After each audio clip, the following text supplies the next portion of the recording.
c'est d'arriver sur bunker quoi qu'il arrive. Si tu réussis à prendre le bunker, il aura échoué sa défense, parce que du coup les adversaires auront pris le bunker, qui est une zone assez quand même discutée. En vrai c'est intéressant. Est-ce que du coup tu peux mettre aussi l'hypothèse du coup de défenseur d'axe se fait éteindre, il a le droit de revenir dézoner dans le bunker? Ah bah absolument, bien sûr. Pour se rallumer et jouer avec son mec. Mais absolument, okay. Il fait ce qu'il veut. C'est archi intéressant du coup. C'est le but vraiment de l'exercice, c'est de garder la zone clé qui est bunker. Okay. Si jamais les adversaires ont réussi à prendre, l'attaque est perdue. Okay. Donc ça fait situation de match. C'est exactement ce que je veux reproduire. Ouais, c'est chaud, je suis chaud. Cet été sur Westrack, nous partons à la découverte des événements insolites et cachés du Havre. Des recoins curieux, des événements méconnus, le micro de votre haut-parleur des Havrais et des Havraises part en vadrouille. Et aujourd'hui, on a testé pour vous le laser game avec les champions de France. Là, je suis en train d'organiser l'entraînement de ce soir, de préparer la partie qui va se lancer par joueur. On les dispatche dans chaque équipe et donc avant de lancer le match, on configure, on attribue les gilets à la personne. Le club de laser game du Havre, le Clash, nous l'avait confié au micro. Leur objectif était clair, ramener la coupe à la maison. Eh bien, mission accomplie, la coupe trône désormais fièrement sur l'étagère derrière le comptoir. Et c'est ici que je me rends, en ce dimanche d'entraînement, où l'ambiance est électrique et l'effervescence palpable. C'est simple, on prend le gilet, on le met, hop, on clip ses deux côtés, on resserre à la taille, on prend le pistolet et c'est prêt. Maintenant là nous l'équipe rouge on part sur un petit entraînement, donc en fait on sait ce qu'on a à faire dans notre côté, donc on va jouer entre nous. Par contre les bleus et les jaunes ils partent sur un match en 5v5. C'est parti les rouges.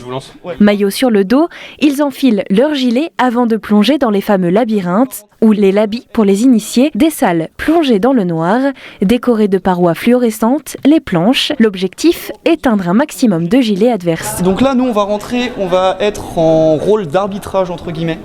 Ça va être surtout de l'observation. On va se mettre sur une zone où on ne peut gêner personne, qu'on appelle Brest. Quand j'ai lancé ce format Westrack en immersion, c'était littéralement pour être en immersion, mais là, je suis en train de courir parce que la partie a commencé. On va monter là. Là, on est au point le plus haut de la salle, et c'est une des zones où on voit le mieux la salle, donc c'est aussi propice à l'arbitrage. Ce qu'on entend surtout crier, ça va être les noms de zones. Notre style de salle se joue surtout sur la hauteur. Nous, on est à Dieppe, le point le plus haut, qui est un des points les plus forts de la salle, parce qu'elle a un point de vue culminant sur toute la salle. Donc on voit fatalement tous les joueurs qui y sont. Sauf que pour accéder à cette zone-là, on a d'abord la zone qu'on appelle généralement Brest, et une autre zone qu'on appelle généralement Paris. Et donc on met souvent des joueurs sur Brest qui ont un rôle de gardien de porte pour éviter que l'équipe ennemie prenne le contrôle du haut de la salle. Le -1, -2, c'est pour dire à notre équipe qu'on a eu un membre de l'équipe adverse. Par exemple, quand on a touché un membre sur la zone Brest, on va dire -1 Brest. La zone est libre grossièrement. Par exemple, là, Louis vient d'écrier -2 CP pour dire qu'il en avait eu 2 sur la zone CP. C'est aussi pour nous aider à compter parce qu'il n'y a aucun moyen de savoir notre score exact dans la partie. Le match vient de finir, les 15 minutes se sont écoulées. On va faire ce qu'on appelle le débrief de fin de match, où les arbitres sont censés aller à la sortie de la salle pour comptabiliser les fautes. On demande aux joueurs si eux en ont vu, parce que tous les arbitres ne voient pas forcément. On en débat pour ensuite finir sur le score final de la partie. Il y a beaucoup de communication et ça reste un maître mot aussi dans le sport. Ça va passer par énormément de communication, énormément d'écoute. Comme on a pu l'entendre, il y a énormément de brouhaha. Donc il faut réussir à comprendre la voix de nos alliés, les différencier de la voix de nos adversaires. Le laser game ici se joue en format compétitif avec une intensité qui n'a rien à envier au sport collectif classique. Un match dure 15 minutes de concentration absolue, de déplacement millimétré et de tir précis. Donc j'ai pris une zone plus safe. Concrètement, moi, comme j'étais un peu plus tranquille par rapport à ce que vous avez fait, je me suis de temps en temps un peu avancé. Et à la sortie du labyrinthe, pas de répit, place tout de suite au débriefing et aux ajustements stratégiques. En gros, ça a été ça. Il y a une grosse différence entre les gauchers et les droitiers parce que quand on fait notre stratégie, on prend en compte le nombre de gauchers, le nombre de droitiers, parce que par rapport aux zones, il y en a qui seront plus à l'aise en termes de gauchers, il y en a qui seront plus à l'aise en termes de droitiers, il y en a qui sont presque ambidextres. Sur la carte, il y a, donc ça va être la carte de la salle, où on y voit les planches, on les découpe imaginairement pour en faire ensuite des zones à part entière. Et donc un match se fait en 15 minutes. On commence, on a 20 secondes d'apparition où personne ne peut se toucher, on prend nos positions. On a dans ces 20 secondes pas le droit de monter aux étages. On peut communiquer à tout instant, que ce soit pendant qu'on est éteint, pendant qu'on est allumé, pendant qu'on est en train d'apparaître. On sait avant de rentrer où tout le monde va être. Donc là, pour l'entraînement de ce soir, on prévoit, on essaye donc, comme tous les ans, les coachs essayent de changer, comme les équipes. On se renouvelle énormément chaque année. Donc là, les coachs sont nouveaux pour cette année. On commence par, vu qu'on a 3 équipes, faire une rencontre entre chacune de ces équipes. Après ces 3 matchs-là, on essaye de faire un entraînement global. Tout le monde va s'entraîner sur des points assez particuliers qu'ils nous ont donnés en début d'année. On a demandé à tous ces joueurs ce qu'ils prévoyaient pour cette année, ce qu'ils avaient envie de faire, quel rôle ils voulaient avoir dans l'année, et donc on va essayer de faire des exercices assez spécifiques pour tout le monde. Ok, tout le monde, on va faire les scores de fin de partie, s'il vous plaît. Joey, pour ton équipe, Nous on pensait entre moins 30 et moins 40. presque, moins 52. Bien joué tout le monde, belle partie. Pour les scores individuels, Didrik tout à fait. Fast you plus 4. Presque, plus 3, pardon. Sliz 18. À 2 points d'écart, plus 20, bien joué Sliz. Pegasus presque aussi, toujours dans les 5 d'écart, plus 5. Medex moins 2, bien joué, presque. Bah bravo à tous. L'équipe Teamagine, issue du club havrais, vient d'être sacrée championne de France. Rencontre avec Romain et Louis. Moi c'est Louis, aussi connu comme Sliz. Je suis capitaine de la Teamagine qui vient de remporter le championnat de France et aussi le gérant de toute la communication de notre association. Bonjour, donc moi c'est Romain, alias Neoxyp. Je suis un des nouveaux joueurs de la Teamagine et en ce moment je suis le coach des entraînements de l'association. Une victoire qui récompense près de 10 ans de travail, d'entraînement et surtout d'esprit d'équipe. Ici, le maître mot reste le partage.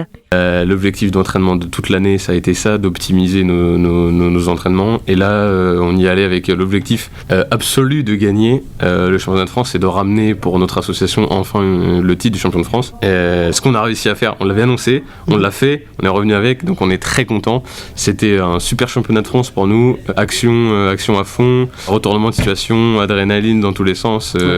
On a joué un peu moins d'une vingtaine de matchs en 2 jours, ce qui est énorme, et ça a été un championnat de France assez inoubliable pour nous. Bah en fait le premier jour ça a été des moments de qualification grossièrement. Il y a une équipe, celle qui était vraiment rivale contre nous. Il y avait un peu de peur de les rencontrer, de se dire tiens, ils ont le même jeu que nous, comment on va s'adapter par rapport à ça? C'est ça, on a affronté toutes les équipes le premier jour, enfin toutes les équipes sauf une, celle qui est arrivée en demi-finale contre nous, enfin en finale contre nous, pardon. Et au final, le deuxième jour, on a fait 5 matchs contre eux, donc c'est hyper conséquent. On s'attendait pas à jouer à aussi haut niveau contre eux, et ça a été un vrai plaisir parce que c'était des matchs hyper agréables à jouer, hyper intenses sportivement parlant. Tout le monde était un peu étonné parce qu'on a imposé un style hyper agressif, et nous-mêmes on n'avait jamais joué comme ça, mais en fait on s'est dit bah cette année on se bloque pas, et en fait on fait ce qu'on sait le mieux faire, et en fait on a été hyper agressif. Et le premier jour ça a vraiment étonné les équipes adverses, et dès le deuxième jour du coup les équipes ont commencé à s'adapter, et il y en a plein qui ont imité notre jeu. Après on le maîtrisait mieux, du coup bah, heureusement pour nous on l'a gagné grâce à notre style de jeu, je pense. Comme on l'a dit, notre équipe partait un peu favorite, donc même les anciens champions de France sont venus vers nous pour nous encourager, nous dire bah ce moment, c'est votre année. Ouais, ce moment où on est désespéré, on vient de perdre, on sait pas si on va remonter la pente, et ils viennent vers nous, ils nous disent bah c'est pas votre style de jeu les mecs, c'est pas bon ce que vous faites, c'est pas ce que vous faites d'habitude. Je sais pas pour toi, mais pour moi c'est ce moment là qui m'a vraiment boosté. Moi je trouve que ça a tenu au mental, parce que pour moi ça se fait pas à ce moment là, ça se fait vraiment en match où on est 5 et qu'on voit qu'on a plus de batterie, et on crie de toutes nos forces pour se dire ok on s'encourage ensemble, et l'objectif c'est d'aller gagner là. On est à 2 matchs de la victoire du championnat de France, c'est maintenant, faut pas lâcher, donc on retrouve le second souffle à la fin du match, et on se regarde, on se dit c'est bon, on se sent prêt pour les matchs qui suivent, on sait que c'est bon, on sait que c'est bon, et on sait qu'on va les dominer. Alors, cette coupe, est-ce qu'on la garde au Havre? Les joueurs en sont convaincus, elle est bien partie pour rester à la maison. Et surtout une équipe d'amis. Ça a été un peu le maître mot aussi de cette année, c'est que déjà c'est un avantage. Bah on est tous très fusionnels depuis le début, même avant la création du. Ça fait une dizaine d'années qu'on est amis tous les 6, donc on se connaissait bien. C'est pour ça que cette année on a rajouté Romain dans l'équipe, parce qu'on le connaissait depuis longtemps, qu'on sait c'est un très bon joueur, et on voulait continuer cette synergie. Et en fait, alors je pense que ça c'est un de nos premiers piliers, et le deuxième c'est que nos entraînements chez nous font que nos salles nous définissent plus ou moins, et je trouve que on a un style de jeu dans notre association qui est hyper agressif, et en fait on l'a assumé pour la première fois de notre carrière au championnat de France. Ça veut dire quoi agressif? En fait, il y a plusieurs types de grands rôles dans la discipline, à savoir les snipers qui tirent de loin, les middle qui sont un peu intermédiaires, qui gardent des zones et qui communiquent les informations, et les raptors qui attaquent les formations adverses, donc les bunkers ou les stratégies, voilà. Et en fait, nous, on a tous, même nos snipers, ont des caractéristiques de raptor, donc de joueurs hyper agressifs. Et en fait, c'est assez rare de voir ça. Et en général, dans une équipe, on va dire qu'il y a un seul raptor par formation. Et nous, dans notre équipe, on s'est dit pendant le championnat de France, on va assumer de jouer à 2 raptors. Donc en fait, on avait 2 joueurs qui couraient dans la salle l'un après l'autre. Nos autres joueurs, du coup, étaient un peu... Ils faisaient que protéger les arrières. En fait, c'est ça. Le fait d'avoir 2 raptors qui parcouraient la salle non-stop, ça permet au reste de notre équipe de plus pouvoir souffler et de se focaliser vraiment sur leurs tâches à eux, parce qu'ils ont moins le temps de se faire attaquer par les adversaires, en fait. On aimerait bien conserver le titre, je pense. Après cette année, on poursuit l'ADN de notre association, c'est-à-dire que à nouveau on échange nos équipes. Donc on n'a pas reformé cette année la Teamagine. L'idée c'est d'essayer de récupérer le titre et le trophée avec une autre équipe. De nouvelles équipes, ouais. Et des jeunes joueurs. Depuis 4-5 ans, le championnat de France, le titre de champion de France, c'est un vrai objectif. Du coup, l'équipe de champion de France, la Teamagine, était une équipe de 6. On a divisé en 3 l'équipe et maintenant, sur nos 3 équipes, il y a 2 joueurs champions de France par chaque. Tout le monde se donne à fond, et c'est ce que je voulais voir dans l'assaut depuis des années, et ça me fait vraiment plaisir. Ouais. Et vous, êtes-vous prêt à rejoindre l'aventure pour venir tester le laser game avec les champions de France? Venez jouer à volonté avec une session no limite le samedi 13 septembre de 19h à minuit, 20 € par personne. Plus d'informations sur le site, l'Instagram ou le Facebook du Clash. C'est qu'aujourd'hui, on a terminé de mettre en place notre site internet pour faciliter la visibilité de l'association et de la discipline en elle-même par extension. Et du coup, sur le site, vous pouvez directement, il y a un formulaire, vous pouvez directement candidater. Et en dehors de ça, vous pouvez toujours nous contacter sur notre adresse mail et mon numéro de téléphone. Du coup, pour l'adresse mail, c'est asso.clash.fr@gmail.com. Et mon numéro de téléphone c'est le 06 74 18 20 45. Et le site c'est asso-clash.fr sur lequel vous retrouvez toutes les informations de l'asso, de la discipline et donc le formulaire de contact. Les horaires, que ce soit le dimanche et le lundi, c'est 18h, 21h. Pour ce qui est des tarifs, cette année ça évolue puisque notre discipline va commencer à se faire encadrer par la marque Laser Game Evolution France. Donc pour l'instant il n'y a rien de défini, mais comme tout devient, on va dire, un peu officiel, les tarifs vont être mis en place par la marque. Nous actuellement, les tarifs c'est 240 € à l'année pour la saison de 12 mois, sachant qu'on s'entraîne aussi pendant les grandes vacances. Donc ça c'est pour le dimanche, pour les joueurs qui font la compétition. Et pour les joueurs qui viennent le lundi, les joueurs loisirs, c'est 75 € par trimestre. Du coup ça n'implique pas tout ce qui est compétitif. Voilà, c'est vraiment pour l'apprentissage et donc il n'y a pas d'engagement, c'est au trimestre. C'est amené à évoluer, je pense, sur l'année, mais l'association, par le biais de ses sponsors et compagnie, fait tout pour que la cotisation reste au même montant. Cette série se termine avec cet épisode. Retrouvez tous les épisodes sur le site de west-track.com et à l'année prochaine pour d'autres découvertes et événements insolites en immersion.